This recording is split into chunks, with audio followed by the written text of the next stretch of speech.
அனைவருக்கும் வணக்கம். இந்த வீடியோவில் நாங்கள் பார்க்க போகிற விடயம் பாராளுமன்றம் என்றால் என்ன, பாராளுமன்றத்துக்கு உறுப்பினர்கள் எவ்வாறு தெரிவு செய்யப்படுகின்றார்கள், இந்த தெரிவு செய்யப்படுற பாராளுமன்ற உறுப்பினர்கள் எவ்வாறு சட்டங்களை உருவாக்குகின்றார்கள், இந்த பாராளுமன்றத்தில் உருவாக்கப்படுகின்ற சட்டங்கள் எத்தகைய தன்மை கொண்ட சட்டங்களாக இருக்குது என்ற விடயங்களை இந்த வீடியோவில் பார்க்க போகிறோம். நான் VSS தனஞ்சயன், சட்டத்தரணி. உண்மையில் இலங்கையில் இரண்டு விதமான அரச முறைமைகள் காணப்படுது. ஒன்று ஜனாதிபதி முறைமை, இரண்டாவது பாராளுமன்ற முறைமை. இந்த பாராளுமன்ற முறைமையின் கீழே நாங்கள் பார்க்கல எங்களோட அரசியலமைப்பின் உறுப்பின 3 கூறுகின்றது இறமையானது மக்களிடம் காணப்படுகின்றது என சொல்லி. இந்த இறமையானது மக்களிடம் காணப்படையல அந்த மக்களிடம் இருக்கின்ற அந்த இறமையானது உறுப்பினை 4 அடிப்படையில் அவர்களுக்கு சட்டவாக்க அதிகாரம் காணப்படுது.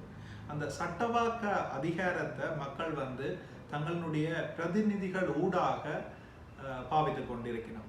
அதுதான் ஒரு பாராளுமன்ற முறைமையாக அடையாளப்படுத்தப்படுது.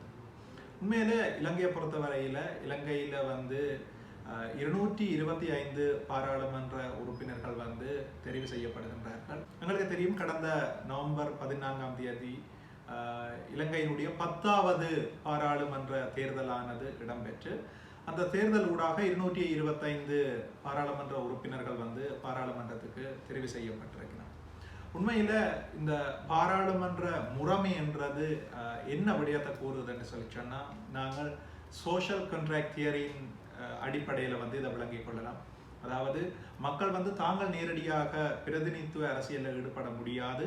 ஆகவே மக்கள் தங்களுக்கான பொருத்தமான உறுப்பினர்களை தெரிவு செய்கின்றார்கள்.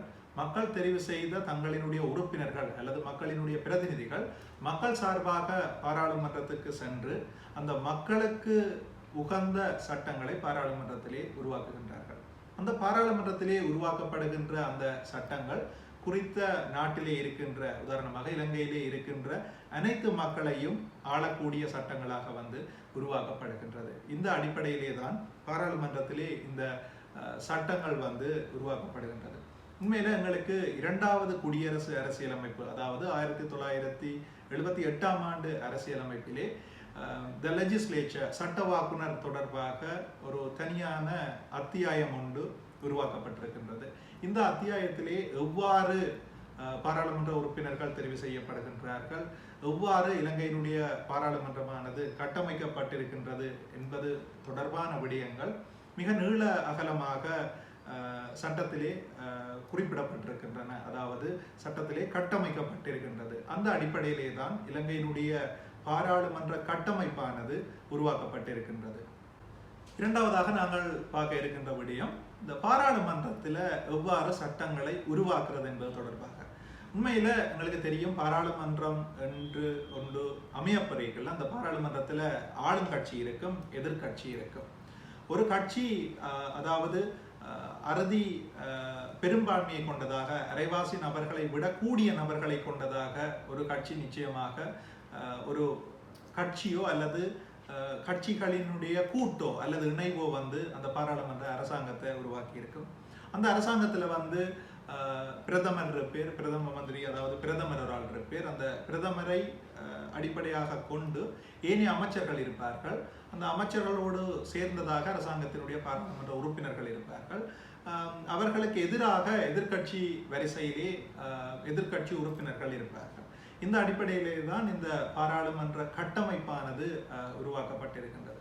உண்மையில எங்களுக்கு ஒரு கேள்வி வரலாம், ஒரு பாராளுமன்ற ஆளுங்கட்சி உறுப்பினர்கள், அரசாங்க உறுப்பினர்கள் இருக்கீங்களே, ஏன் இந்த எதிர்கட்சி உறுப்பினர்கள் இருக்கணும் என்று சொல்லி ஒரு கேள்வி வரலாம். அதுக்குரிய விடை என்னென்று சொல்லி சொன்னா, அதாவது ஒரு ஆளுங்கட்சி குறிப்பிட்ட நாட்டை ஆண்டு கொண்டு செல்கின்ற போது அந்த ஆளுங்கட்சியிலே ஏற்படுகின்ற பிழைகளை அல்லது ஆளுங்கட்சி உறுப்பினர்கள் விடுகின்ற பிழைகளை தொடர்ச்சியாக உன்னிப்பாக அவதானித்து சுட்டிக்காட்டி அவர்கள் பிழை விடுகின்ற போது அதை திருத்தி ஒரு ஜனநாயக ரீதியிலான ஆட்சியை வழங்குவதற்கு எதிர்கட்சி என்பது இன்றியமையாதது என கோட்பாட்டளவிலே கூறப்படுகின்றது.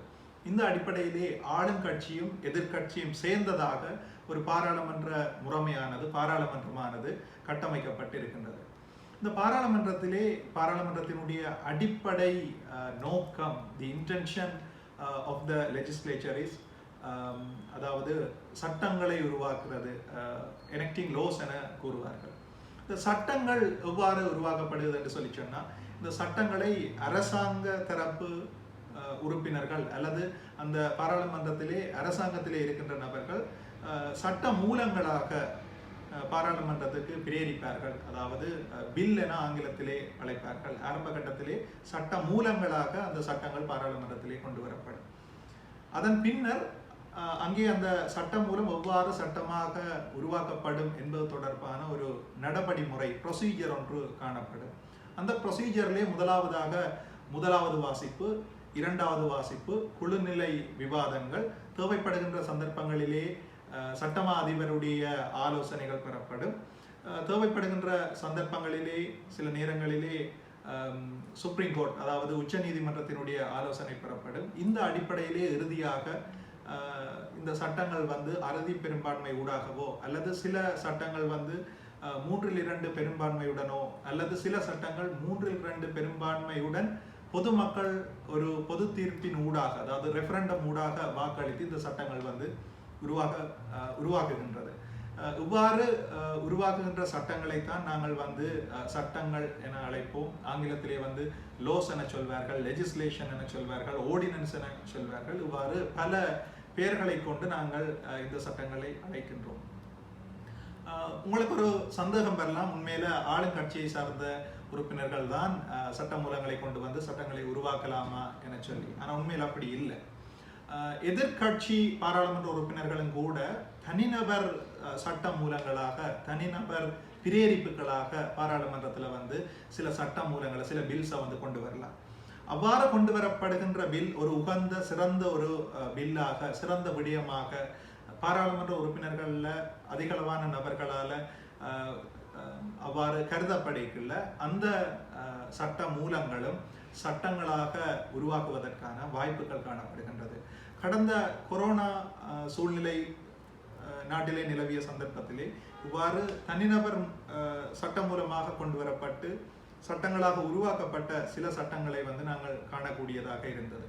அதாவது எதிர்கட்சி தரப்பிலே இருந்த பாராளுமன்ற உறுப்பினர்களால் சட்டம் மூலமாக பிரேரிக்கப்பட்டு பின்னர் சட்டமாக உருவாக்கப்பட்ட சட்டங்களை நாங்கள் காணக்கூடியதாக இருந்தது. இந்த அடிப்படையிலே தான் இலங்கை பாராளுமன்றத்திலே சட்டங்கள் உருவாக்கப்படுகிறது. ஒரு சட்டம் ஒன்று சட்டமாக உருவாக்கப்பட்டதன் பிற்பாடு அது அந்த நாட்டிலே இருக்கின்ற அனைத்து மக்களையும், ஏன் சட்டத்தை இயற்றிய நபர்களை கூட பிணிக்கும் தன்மை உடையதாக, கட்டுப்படுத்தும் தன்மை உடையதாக காணப்படுகின்றது. அடுத்ததாக நாங்கள் பார்க்க போகிற விடயம், ஒரு சட்டம் ஒன்று பாராளுமன்றத்தால் உருவாக்கப்பட்டு சட்டமாக வந்ததன் பிற்பாடு எத்தகைய தன்மையை கொண்டதாக இருக்கும் என சொல்லி நாங்கள் பார்க்க போகிறோம்.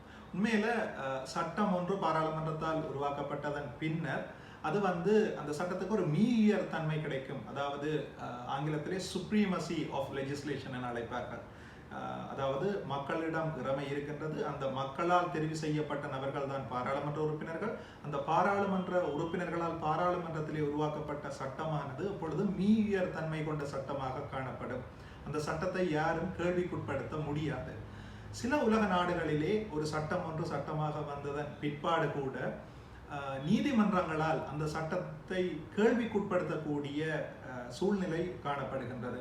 அதாவது ஜுடிஷியல் ரிவ்யூ என அழைப்பார்கள் ஆங்கிலத்திலே. அவ்வாறான ஒரு சூழல் அல்லது அவ்வாறான ஒரு ஏற்பாடு இலங்கையிலே இதுவரைக்கும் இல்லை. அதாவது ஒரு சட்டம் ஒன்று சட்டமாக வந்ததன் பிற்பாடு குறித்த சட்டம் சரியான சட்டமா, பிழையான சட்டமா, அல்லது பொருத்தமான சட்டமா, பொருத்தம் இல்லாத சட்டமா என ஒரு ஆலோசனை வழங்கக்கூடிய, தீர்ப்பளிக்கக்கூடிய அதிகாரம் நீதித்துறைக்கு கூட கிடையாது. அத்தனை தூரம் ஒரு மீறியர் தன்மையை கொண்டதாக, உயர்ந்த நிலையை கொண்டதாக சட்டங்கள் காணப்படுகின்றன. இந்த சட்டங்கள் சட்டமாக வந்ததன் பிற்பாடு எந்த ஒரு தனிநபரோ குழுவோ அல்லது நிறுவனங்களோ, அரச நிறுவனங்களோ அந்த சட்டங்களை கேள்விக்குட்படுத்த முடியாத ஒரு சூழ்நிலை காணப்படுகின்றது. இந்த அடிப்படையிலே தான் இந்த சட்டங்கள் அனைத்து நாட்டிலே உள்ள அனைத்து நபர்களையும் பிணிக்கக்கூடிய, கட்டுப்படுத்தக்கூடிய தன்மையை கொண்ட மீறியர் சட்டங்களாக காணப்படுகின்றது. உண்மையிலே எங்களுக்கு ஒரு கேள்வி வரலாம், இந்த சட்டங்களை சட்டங்கள் பாராளுமன்றத்தால் உருவாக்கப்படுகின்ற சட்டங்கள் மட்டும்தான் அந்த சட்டங்கள் என்ற பகுதிக்குள்ள வருதா, இல்லை இதை விட வேறு விடயங்களும் வருதான்னு சொல்லி. நாங்கள் இந்த சட்டவாக்குனர் சபை தொடர்பாக பார்க்கின்ற பொழுது சில சந்தர்ப்பங்களிலே பாராளுமன்றத்திலே அமைச்சர்கள் இருப்பார்கள், அமைச்சர்களுக்கு கீழே அமைச்சு செயலாளர்கள், திணைக்களங்கள் இருக்கும். அந்த அமைச்சர்கள், அமைச்சு செயலாளர்களால் உருவாக்கப்படுகின்ற விதிகள், ஒழுங்கு விதிகள், ரெகுலேஷன்ஸ் என ஆங்கிலத்திலே சொல்வோம், அவ்வகையான ரெகுலேஷன்ஸும் வந்து ஒரு சட்டத்தினுடைய பண்பை கொண்ட விடயங்களாக, மக்களை கட்டுப்படுத்தக்கூடிய விடயங்களாக வந்து கணிக்கப்படுகின்றது.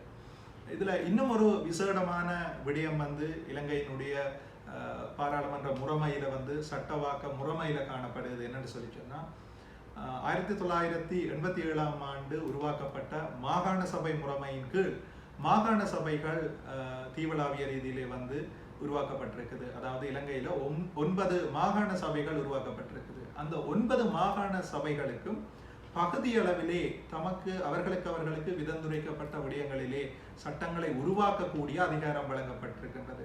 ஆக இலங்கையிலே பாராளுமன்றத்தை தாண்டி மாகாண சபைகளும் தமக்குரிய விடயப்பரப்புகளிலே சட்டங்களை, விசேடமாக மாகாண சபை சட்டங்களை நாங்கள் சொல்லுவோம் ஸ்டாட்யூட்ஸ் என்று சொல்லுவோம், அதாவது நியதி சட்டங்கள் என்று சொல்லுவோம். அவ்வகையான நியதி சட்டங்களை உருவாக்கக்கூடிய தன்மையை கொண்டதாக இலங்கையிலே காணப்படுகின்றன. இந்த அடிப்படையிலே தான் இலங்கையிலே சட்டவாக்குனர் சபை, அதாவது இந்த பாராளுமன்றம் எனப்படுகின்ற இந்த முறைமை வந்து உருவாக்கப்பட்டிருக்கின்றது. இந்த முறைமையின் கீழ் மக்களினுடைய இறமை பாராளுமன்ற உறுப்பினர்கள் ஊடாக சட்டத்தை உருவாக்குவதற்காக பயன்படுத்தப்பட்டு வருகின்றது. இந்த அடிப்படையில தான் நாங்கள் இன்றைய தினம் இந்த பாராளுமன்றம் என்றா என்ன, பாராளுமன்றத்தில் எவ்வாறு சட்டம் உருவாக்கப்படுகிறது, இந்த உருவாக்கப்படுகின்ற சட்டங்கள் எத்தகைய தன்மையை கொண்ட சட்டங்களாக இருக்குது என்று சொல்லி இந்த வீடியோவில் வந்து நாங்கள் பார்த்துருந்தோம். தொடர்ந்து இது போன்ற சட்ட ரீதியான விளக்கங்களை நீங்கள் இந்த தளம் ஊடாக நீங்கள் பெற்றுக்கொள்ளலாம். இது போன்ற விடயங்களை இந்த தளம் ஊடாக நீங்கள் பெற்றுக்கொள்ளணும் என்று சொல்லி சொன்னால் நீங்கள் இந்த தளத்தை வந்து சப்ஸ்கிரைப் பண்ணிக்கொள்ளலாம்.